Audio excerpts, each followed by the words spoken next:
Okay, here we have before us, say, internet users per country by multiples of 100. As you can see, we have quite a few countries here. As I scroll down, of course. Okay.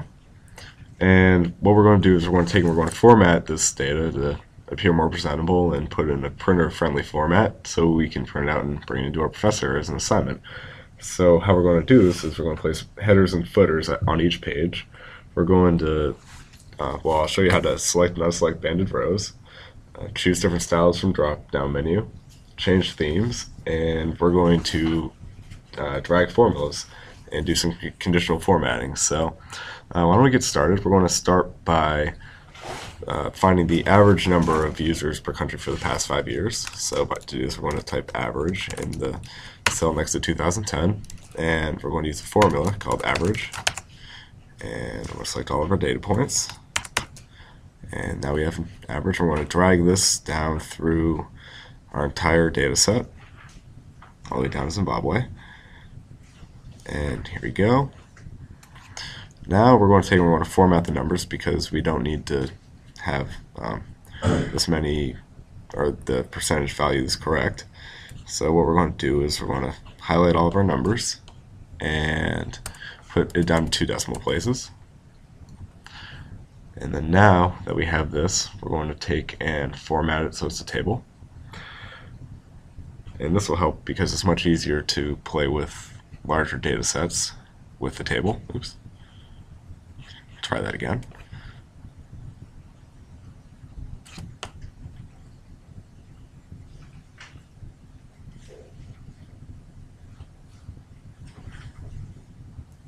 To do this, we're going to come up here to format as a table, and we're going to make it a medium number 2. So, and we're going to say it has headers because we have our header row up there.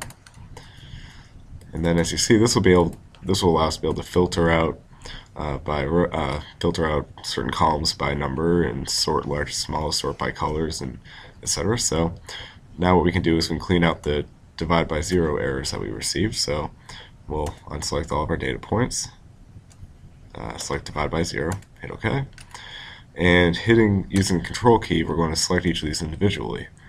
Now, if we didn't do this, we would be deleting all the data points in between each of the numbers that we want to delete too. So obviously want to keep those. So we select all of those and hit the delete key.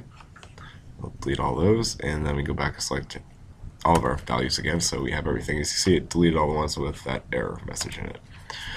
Okay, so now that we've done this, we can play around with some different formatting. So as you see, we have different banded rows. Banded rows mean that we have different rows highlight different colors. So if we uncheck the banded rows, it'll make them all your rows the same colors. But we like the banded rows better because it makes it easier to read. And then we can add total row at the bottom to have the total number of users in the world.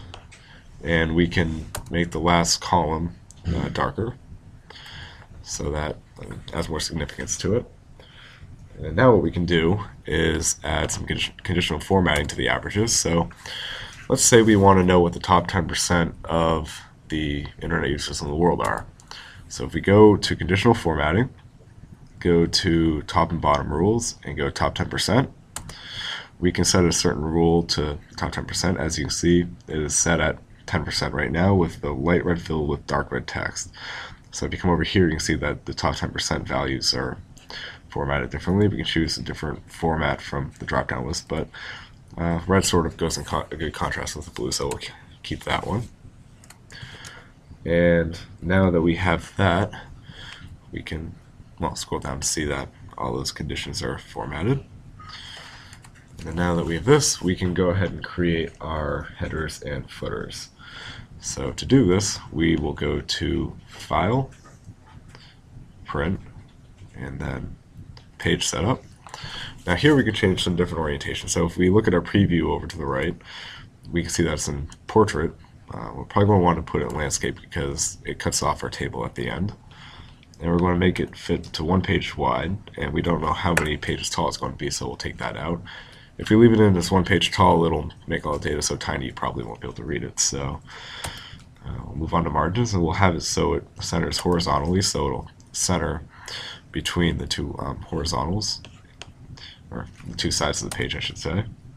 And then if we go to header and footer, we can create a custom header and footer. So kind of a cool thing you can do with this is you can put in page numbers, dates, and your get your name to show up. So here we'll put CIS Sandbox. Yep, spelled that right. And then put my name on the right side. I'll hit OK, and that'll show up at the top of each page. And then if we add a footer, we can put in the insert the page number, and then insert the number of total pages. Then for the right section, we can put in the date. So we hit OK on that. It'll show you the pages and then the date.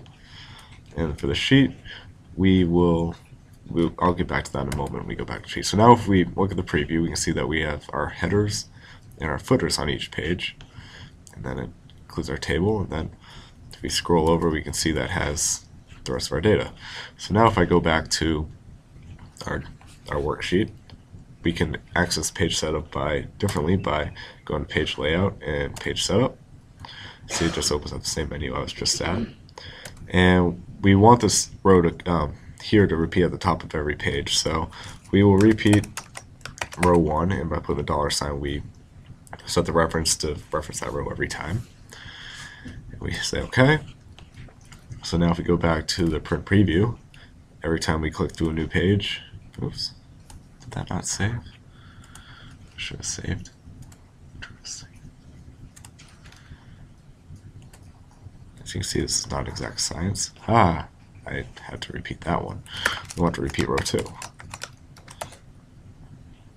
you can see, we all make mistakes.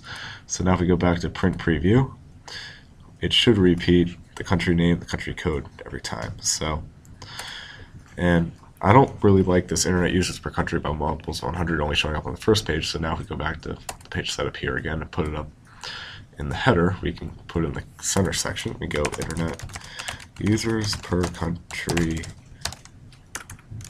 multiples of 100. Okay.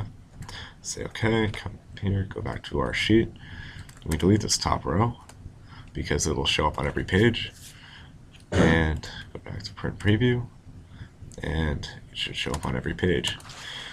So that's how you do that formatting.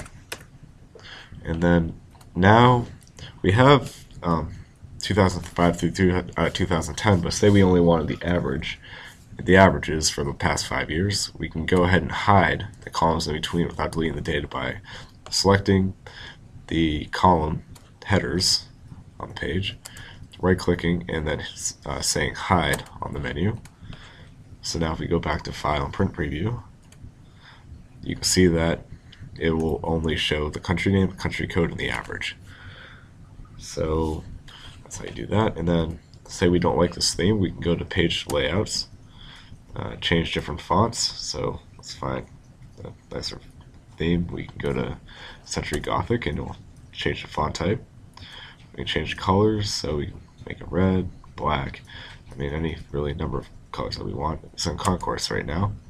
Or we can change the theme, which will change the font colors and the effects, etc., and go down to Concourse. And as you see, it changes both the fonts and then the background colors. So now if we go back to File, to Print, it should show with the new formats if we have a printer that's meant for color. Just wait for a couple seconds for it to connect to it. As you can see, it's in color now. So this is how you do some formatting or basic formatting in Excel. And thank you for your time.